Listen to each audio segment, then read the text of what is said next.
agree. It's been here for a long time. My dad had the Pike Canine and when I was a kid, and there was always drug problems in our schools, in our homes.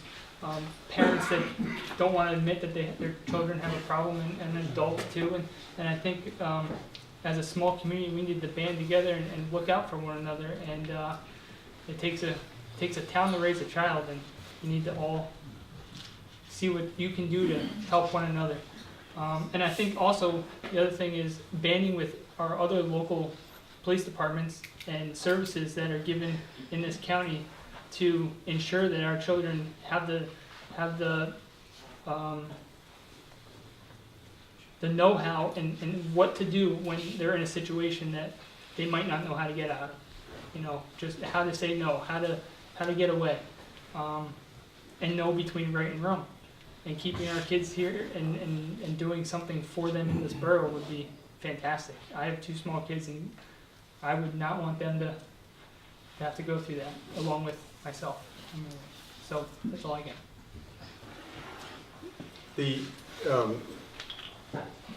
Not long after I moved to Milford, I remember a conversation I had with Sergeant Troyan outside the Turkey Hill. I don't know if you remember this or not, John. Late one night, and there were a bunch of kids hanging out at the Turkey Hill, and it was evident that was the hangout place. And Sergeant Troyan was talking and knew these kids and was kind of engaged. And we started talking, and we were talking about the problems of drugs and juvenile delinquency and so on. And I just remember something that you said that at the time, which is, well, he says, you're going to pay for it one way or the other. You're either going to provide a youth center and recreation services and get kids engaged, or you're going to pay for it in delinquency and drugs and all that sort of thing. And that is as true or more true today than it was then. The problem in the borough is less about use. The average age in the borough is 59. The opioid crisis skews young. Not that there's, I'm sure, plenty of opioid use, but it is more about the crime that happens in the borough because of it. It's more about employers dealing with employees who are addicted. I'm on the board of Greater Pike Community Foundation. We funded some opioid services after a very impressive presentation by Commissioner Osterberg to the foundation board about the problem in the county.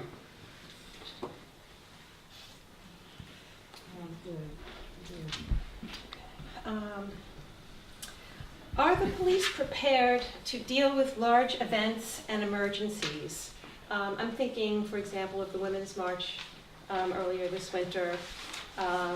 Does Milford have enough police to handle such events? Where do we start? Kim, how about we start with you? We really don't have the Women's March. That's really huge. That's not here, though. Although we did have a march here, and there were some things said here as well. And I don't believe there were any police there that day. I heard about it later on that they were notified, but I don't believe there were any here that day. And no, we don't have a big enough police force. There's no question. We all know that, and we all know there's something going on with the police, and that we have to have it fixed, and we have to make sure that we have the budget for it here in Milford. The last I heard is, I don't know if we do or we don't have the Milford police at nighttime now. I've heard two different acts. I have no idea if we do or not. One was that we were counting on the state police in the middle of the night, and the others that no, we really do have the Milford police now. I'm not even sure, but we definitely need to have our Milford Borough police here, and we need more of them, and we're going to have to budget for it somewhat.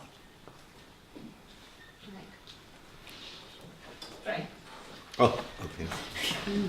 We don't have enough police for most activities. The reality is we have one policeman, and he has a regular route through town, and things like traffic during peak times, which are, 8 to 9 at night and all day weekends, we don't have a second policeman to put on that. So no, we don't have enough police for a special event. If we know ahead of time, we can ask somebody to come in and try to get one of the part-time policemen to come in and substitute, cover it. But in general, we don't have enough police to really maintain this town the way it should be maintained. And the reality is it's partially an item with, money. And, it's the current police department, it's half the budget. So and she's right, Kim's right, that we have to do something about that. How we do it and what we do, but we do have to do something.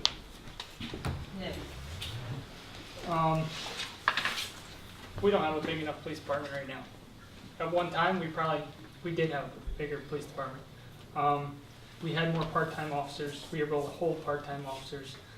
When I was a kid, I remember a part-time officer that was here just for up to a few years ago, and we were able to hold him. That is one of the biggest struggles we're going to have. We need to come up with a plan. There are different ways we can do it. Joining with other departments, joining with other municipalities, yes, I just lost the word. But there are ways to hire more part-time and more full-time at a better rate to keep and protect our citizens of Milford Borough and keep them safe day and night, and to protect all of us, our patrons that walk the streets, or everybody that visits, you name it, they need to be protected, and we sure as heck should do that. So whatever needs to be happening, that's what we're going to do. You know, the very unhappy truth that people get uncomfortable with is that we are one of the smallest municipalities in Pennsylvania, if not the smallest, to have its own independent police department.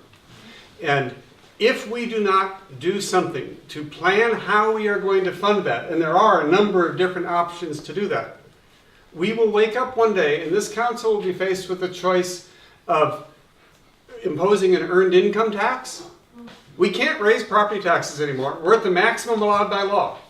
I tell people I can promise as a I will not raise your property taxes because we can't. But I also don't want to see us have an earned income tax. And I want to see us keep our local control of our police department. So there are a bunch of different things that can be done, and it may be a little bit of all of these things. Contracting for services with other municipalities. If the legislature passes the bill that requires municipalities that don't have their own police to pay something to the state, Pennsylvania State Patrol, well then suddenly Dingman and Milford Township will have to be paying something. Then we'll be in a position to bid on that. Say, why don't you contract with us? Because we'll give you better service than you'll get from the State Patrol from Blooming Grove. Rob has suggested, which I'm really intrigued with, an auxiliary police, a volunteer corps that helps exactly with that, with festivals, with traffic control. You know, so there are a number of different things, but if we don't plan for it now, we are going to lose the choice to influence that. It's half the budget now, but it's less policing than we used to get when it was a third of the budget. The cost of policing is going up faster than other municipal services. So that's why I've prompted that conversation, which has led to all sorts of rumors. And everybody thinks they know my agenda. My agenda is to get a plan, is not to join Eastern Pike or not join Eastern Pike or do this or that. So we're a small town police department with some big town problems. I mean, the bottom line, and it's been said several times, it's money. It's literally what it boils down to. As the police force gets more expensive, so does the road crew, so does the infrastructure. I mean, all these things, building maintenance, all these things have to be accounted for. So, you know, as a borough and as a small borough, we have a lot of difficult roads ahead and try to figure out where that money is going to come from and how to balance it and how to spend it. You know, so at this point, it is tricky. We don't have enough for police coverage during any event when it is needed. There's a lot of events that do happen that we don't need police coverage. Can't hear you. There's a lot of events that we don't need police coverage, but there's quite a bit of events that we do need police coverage. So to try to figure out when it's important to have other police officers on or part-time guys to pull them if we can work a schedule. It's just going to be a lot of organization and like they said, money. When you don't have a lot of money or a lot of a budget to pay for those things, it makes it difficult to have those extra officers. So I think it's just something we have to come up with a plan and do something quickly so that everybody's protected as a whole. Well, everybody's brought it up, or touched on it, that Milford needs more money in order to do these things, policing or outreach to the young and other things. how would you propose getting it? I mean, is anybody open to like more ratables, to invite in big stores? You mentioned not wanting the McDonald's, but where do you get the money if you don't invite in a large business like a big box store or something within the borough to generate more tax revenue? And if that's not the answer, what is the answer for getting more revenue? We haven't started with Sean, actually, right? Sure. We'll start with you. So I just addressed that a little bit, right? The big number out there that many municipalities go to is the earned income tax, which nobody wants. I really don't want that. But the way to do it, to get more money out of the property tax, there's sort of three things. One is more economic development, right? Getting higher value properties and businesses so they pay more tax, so we get more in our commercial district. That's one.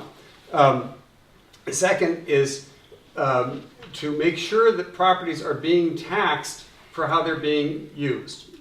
So we have lots of properties in the borough that may not be getting taxed for the use that they are in. Third, we need reassessment in the county. The county has not had reassessment on property tax since 1994. And the problem is, as a borough, we can't do that just for the borough, go out and do a reassessment. It can only by law be done countywide, and that'll take about $2 million. So we need to advocate to the commissioners that we need a reassessment in the countywide, which will benefit the borough. Beyond that, the way to get many of these things is increased civic participation, is having more people involved, whether it's through their church or through an organization or running for office. The more engaged a community is, the more other resources besides tax dollars come to serve come into play and to help address some of those needs. Rob, we'll go around with you next. Well, I think Sean probably hit on most of the points that are going to the only options we have in order to increase the money coming into the budget. We do have a limited street department. We have a limited police force. We have limited funds to spend and manage at this point. I think the business district is going to be a big part of how we can bring more income into the borough. Bigger stores are next to impossible. We don't have the zoning for it. We don't have the land for it. This is it. The borough is what it is. I mean, we have 1,000 homes, I think, and the possibility of maybe 5 or 6 empty lots that are up for sale now. So there isn't many resources. We just have to learn how to manage the money that we have correctly. I'm going to touch on